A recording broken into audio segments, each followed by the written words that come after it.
Hi guys, it's Summer. Welcome back to my channel, or if you're new here, welcome. Today I'm recording in Lima, Peru, which is one of the world's best food cities. You've probably heard of it if you're a foodie like me. My plan for this trip in Lima has been to just eat, drink, and eat and drink some more. So I definitely have a lot to show you. This is going to be a whole series, so whether you live nearby or you've just been curious about Lima or Peruvian food in general, this is the video for you and the series for you. So without further ado, let's get into it. This is part 3 of the series. So if you haven't watched parts 1 and 2, those are already posted on my channel and there's more to come as well. So yeah, let's hop into it. Day 5, we started out at this cafe called Alania that we'd been wanting to check out.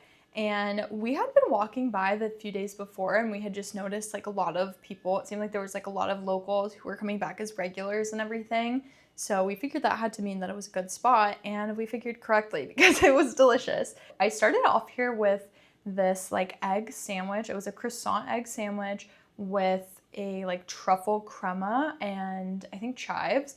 That was so good. I'm still dreaming about this. It was so good. I've been craving it every morning when I wake up since then. And then they also had a dulce de leche croissant, and both these croissants were just so buttery, so soft, so perfect, so many layers, and I just love them. I will say, I think for me, I'm a person who tends to find sweet stuff a little overpowering. Like, I like something sweet to be balanced with something either like a little acidic or a little savory. So for me, the dulce de leche croissant was a little sweet, but if you like something sweet, you would love it.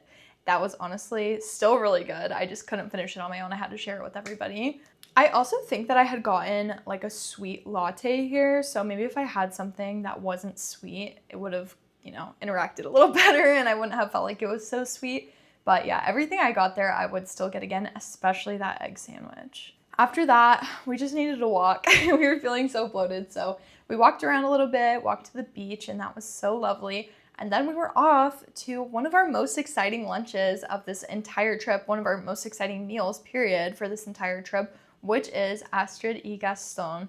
This is a restaurant that has ranked several times on the world's best list. So I think the best ranking was number 7 in the world and number 1 in Latin America. So obviously that's insane.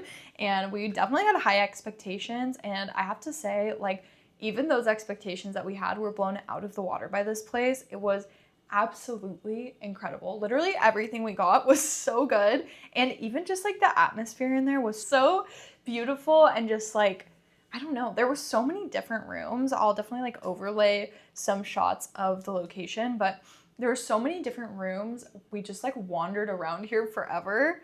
And food-wise, obviously, everything was incredible. We started off with this fancy little bread basket. This was something that they had recommended to us, and this was so fun. I loved most of the breads in here, and even the ones I didn't like, they were at least like very interesting. I also got a mocktail here because I was still low-key recovering from the last few days of going out, and this was really good. It was like a ginger beer based. It wasn't like, anything to write home about, but I thought it was pretty good, and I thought it complemented like all of the seafood that we ended up getting pretty well. We had ordered this like giant shrimp.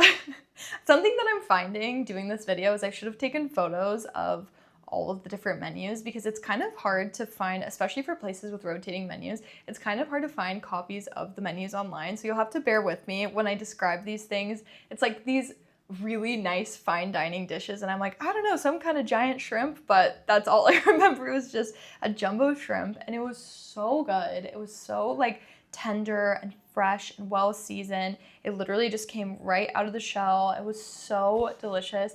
That's probably the best shrimp that I've ever had anywhere, and honestly, I'm like a seafood girly. I've had a lot of shrimp, and that was definitely the best that I've had. We also got these scallops. It's like a single giant scallop that comes with like a Parmesan foam and I think some acid, like maybe lime. I'll show you guys. This was amazing. I have never had anything like that. I am seriously amazed. Like, this made me want to order all the different scallops on the menu. There was like so many different like single scallops where you could get like one bite like that. And I knew I needed to save room for other things, but it made me want to order every single scallop dish because this was so good. This is unlike anything that I've ever had before. And I don't know. I think that is a sign of like a really amazing dining experience is when it has you thinking about food differently. And this had me thinking about scallops differently. Then we got this chinchan fan with crab meat inside. This had so much crab meat inside. I was actually really surprised how much crab meat came inside. This is something that was recommended to us by our waiter, and he actually had recommended it, and then after we ordered, he's like, are you sure you're not gonna get that? So we were like, obviously we have to get that and try it, and I'm so glad that he said something because this ended up being so good. I feel like I normally wouldn't have ordered this on my own, so yeah, shout out to him for telling us to order this because it was delicious, and I feel like the quantity of crab that it came with, like in that environment for that price, I was pretty impressed. And then came the dish that stole my heart. I think this was the best dish that we've had maybe on this entire trip. It was so good. It was this hen dumpling. These dumplings they were in this sauce. It was like a cheesy potato puree. And this was so creamy. It had truffle in it as well. I need it now. I need it again. Like, I can't even tell you how good this was and how comforting it was. We actually were gonna get a different kind of dumpling, and again, he had kind of redirected us, and I am so grateful that he did because that was seriously one of the best bites I've ever had in my entire life. I feel like I'm drooling. I wish that I could give you like a more detailed description of exactly what this tasted like, but it was just so comforting and so rich and delicious. It was the perfect amount for it to come with. And then after we finished the dumplings, I was literally just scooping the soup with a spoon and just eating it. I don't know, it's not even a soup really, but scooping the sauce with a spoon. Next up was this tiradito, which this was recommended to us by the waiter, but also we had been seeing everybody say it was like one of the things you had to do when we were watching videos and stuff beforehand to kind of prepare and see like what we were getting ourselves into at the restaurant. And just to be honest, it was great. The fish was very fresh. It was well done. But I just kind of felt like it was a little lackluster, especially just after how amazing everything else was. Like maybe if I was at a different restaurant where I didn't just have all these incredible dishes, I would have thought it was good. But because everything else was so amazing, I kind of just felt like we could have gone without the tiradito. But that's okay because again, like I had no complaints about it. It just to me was like maybe bordering on bland. Then last up for dessert, we tried this cheesecake. Oh my gosh, you guys, best cheesecake I've ever had in my life, and I really sincerely mean that. And this cheese used for the cheesecake is all Andean cheese, which I thought was a really nice touch. It really like set it apart for me because it kind of had this texture. I think it looks like a Basque cheesecake, and it does taste like a Basque cheesecake, but I would say like the actual cheese is almost like a little bit drier or crumblier. And that just like really elevated it for me and gave it just more, I don't know, more character, more personality. It was so good, and I don't even always love cheesecake, but this cheesecake was really special.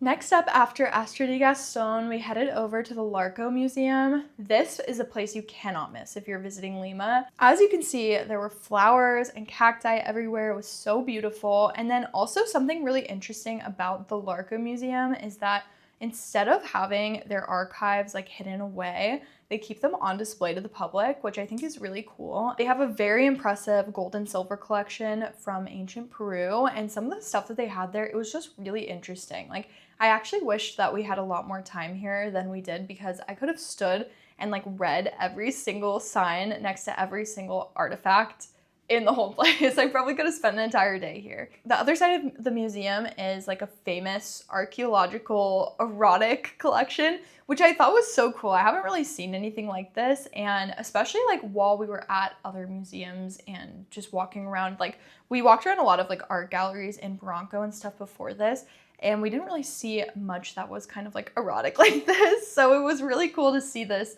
represented because I mean, these are like ancient artifacts, so it's cool to see that. This was such a highlight for me. Again, I wish we could have spent the entire day here. We were really rushing to get to the next spot, but we still went to the gift shop and we were just like power shopping. And I probably could have done, honestly, double the amount of damage that I did in that gift shop if I had more time there. Next up, we rushed over to our reservation at Carnival, and this is a bar that has ranked in the top 50 bars before in the past, and then I think more recently it has ranked like in the top 100. And what they're kind of known for is their really funky and fun presentation, as I'll show you guys here. And honestly, it was really, really cool. I loved the vibes there. I loved, like, it was very laid back, I would say. And they also are known for having this like ice room in-house where they make funky different shapes of ice. So I thought that was interesting. I don't really know another place that's like boasting an ice room like that. So I did think it was cool. I will say, like, the Carnival, that's the drink that they're known for, was not my favorite. I loved the presentation on this. It was probably the coolest presentation out of anything that was served to us or like anyone sitting around us. So that was cool. But I don't know. I feel like if your like signature drink is not that good, it's kind of a bummer. It sort of just tasted like lime to me. Like that was just like the only thing I was really getting trying that one. So that was kind of a bummer. That first round of drinks we kind of had gotten what was recommended to us, and I would say they were just whatever. But then the second round of drinks we kind of went for more like our own personal taste in drinks, and they were solid cocktails. Like I feel like this is a fun spot to try if you're just like looking for a bar and you happen to be near it. But I don't know that I would have gone out of my way to go to Carnival. Last up, we ended the night at Iselina. This is a place that came highly, highly recommended for comida criolla, and that was so incredible. Oh my gosh, you guys. These are like the kinds of dishes that I like to get back home in LA when I go out for Peruvian food. So having it in Lima, of course, is gonna be just that much better. So we had ordered tallarines verdes with chicken, which was so good. And then finally, this was the first time we ordered lomo saltado on this entire trip, which you have to get lomo saltado if you're in Peru.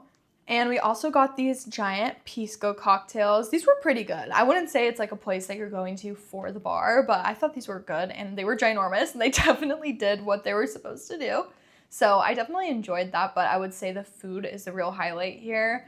It was so good. And the quantities were really generous. Like we had asked the waiter if he thought we should order more, and he's like, maybe just start with that and see if you guys are still hungry. And we were kind of thinking we'd need more food, you know, for everybody, but it ended up being enough food for everybody. So the quantity of food that you get and the quality of food is so good. And it was just a really good vibe in there. Like people are just talking and laughing and it's very cozy.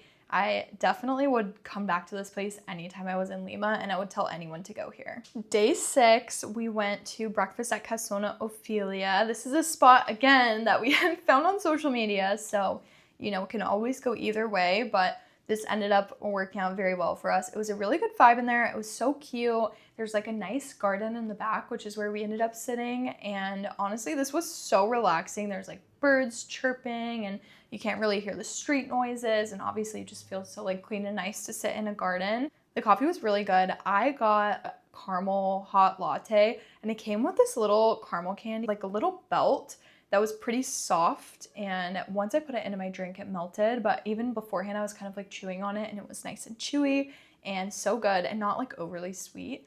So I really liked that. I was not expecting that to come with the drink, and I thought it was a really nice touch. And then we also tried the BLT here and the pancakes. And the pancakes came with figs. These are the best figs I've ever tasted, by the way. They were like melting in my mouth.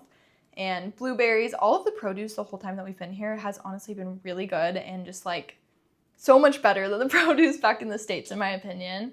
And then it had this syrup on it. I'm not sure exactly what this was. It might have been like a honey base, but it was really delicious. And these pancakes, they were definitely not just like regular pancakes. They were nicely spiced. I even got like a little corner of one that wasn't fully cooked, and like just the batter itself, completely uncooked, was so good. And then the BLT came with this like vanilla honey mustard, which at first I wasn't sure how I felt about that, but I think it totally makes sense because it's like, if you can do honey and mustard, you can do vanilla and mustard, you know? The little details of this, down to just like even how things were chopped and everything, was so delicious. And just the experience of going there, I thought it was a really nice breakfast. Next up, we headed to Awa. This is an Amazonian restaurant, and as you can see, it's really cool inside. They were playing like Amazonian music. They had these little displays that I thought were really cool. They had incense burning. And honestly, it was just fun to try something new. I've personally never had Amazonian food until this trip, so I loved getting to try something new. We started off with these little croquetas that were so good. They came with like these little sauces on the side, and I don't know what the sauces were exactly, but I really liked the one. I think that this one came with Oilia, which is like always my favorite. So I really liked that. I ended up just putting that on like everything too that came out afterwards. And then we got the paiche because we had heard that that's what you have to get. And that came in like a curry sauce. That was really tasty. And then we also got the short rib with the plantain mash, which again, really tasty. I love like the combination of the short rib with the plantain mash. I thought they went together so nicely. And then the paiche also came with, I think it was fermented cassava and then rice and beans. And to be honest, it wasn't really my favorite, like the cassava and the rice and beans. But I was really happy to be able to just like try it all together because it's something that I hadn't tried before. But yeah, I think overall it was pretty good. And again, it was just really fun. It was a cool vibe in there. I loved like the ambiance with the music playing and the incense and everything. And like the interior design, as you can see, is really, really crazy in there. And then also just being able to try something new was so fun. After that, we went on a little walk and we ended up at Punto Coffee around the corner. It was really cool in there. They were playing great music, and immediately after having coffee, I knew I had to get beans here because probably one of the best coffees I had on the whole trip. That was enough for me, and I knew I needed a bag. And honestly, it's possible I'll go back for another bag of beans from there before I even leave. So definitely recommend checking out Punto. And then kind of unexpectedly, we ended up at this spot called Amarena. And honestly, it doesn't look like much, I'd say, from the outside. But then once you go inside, you can kind of tell like, oh, I ended up at a cool spot. The staff here was really friendly and everything that we got here was really good. These were some of the best cocktails that I had on this entire trip so far, which is really saying something because there's been great cocktails pretty much everywhere that we've gone. Also really liked this whipped ricotta dip. They make their ricotta in-house. This isn't really something that, you know, I came to Lima thinking like I'm gonna go get ricotta dip from this place and eat it with focaccia, but that was so good. It came with these tomatoes that were so delicious. It had like good oil on it, and you know, you get in like this slump in the middle of a long trip where you're just like so exhausted. This was like one of those meals. I just felt like it like revived me. I was pretty full after the ricotta dip, maybe just from like all the food we had throughout the day and all the coffee, but I still wanted to try like one more thing here because it was so good. So we got some arepas with some meat to share. And I only had a little bit of this, but I thought it was pretty tasty as well. It was still kind of early when we finished up there, so I kind of wish we had done a dessert there because their desserts looked really good. I had my eye on the carrot cake. It honestly looked really good. And we were kind of talking about maybe doing cheesecake.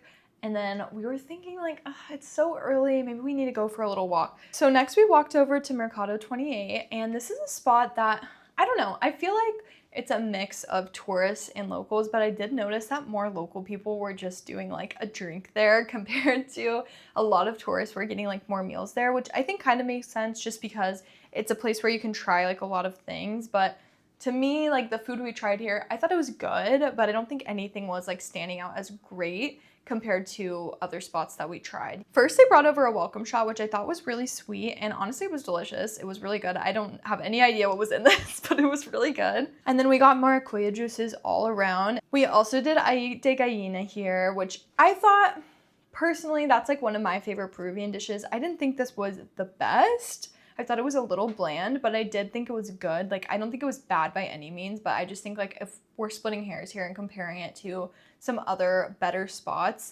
this isn't going like on my list of recommendations or something like that.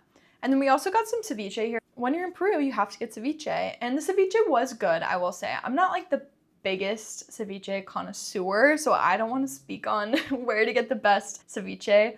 We were hoping to go to Lamar on this trip, and I don't think that's going to end up happening, but that's usually where people recommend, I'd say, for ceviche. I could be wrong, but that's what I was hearing. But I thought that this was pretty solid, honestly. And then we got some picarones for dessert, and I have to say they weren't my favorite. I feel like these picarones were, I don't know, in my head I was kind of just like comparing them to picarones Mary in Parque Kennedy, and that was like, those were the picarones of my dreams, you know? These were a little more like healthy tasting. They're kind of giving multigrain vibes to me. I don't know. I didn't think these were the best, but they definitely weren't bad. Again, I just felt like everything here was a little bit underwhelming. But I would say if you're in the area and you just need a little bit of a pick-me-up, this is a really solid spot to just stop and get a drink, maybe a little snack. That is it for part 3, you guys. Thank you so much for sticking around through this journey. I'm really excited to show you guys part 4 and get that edited and put together for you so you can see everywhere that I went. And if you haven't seen parts 1 and 2 yet, what are you doing? Go back and watch them. I have been having such an amazing time in Lima. It seriously is the best food city, so I'm very, very happy to be here. I hope that this inspired you a little bit to try something new or to visit Lima or anywhere in Peru. I would love to know if you've tried any Peruvian food before, if you've ever been to Peru. And I also want to know where you guys want to see me go next. So definitely send me a message and let me know. Ciao!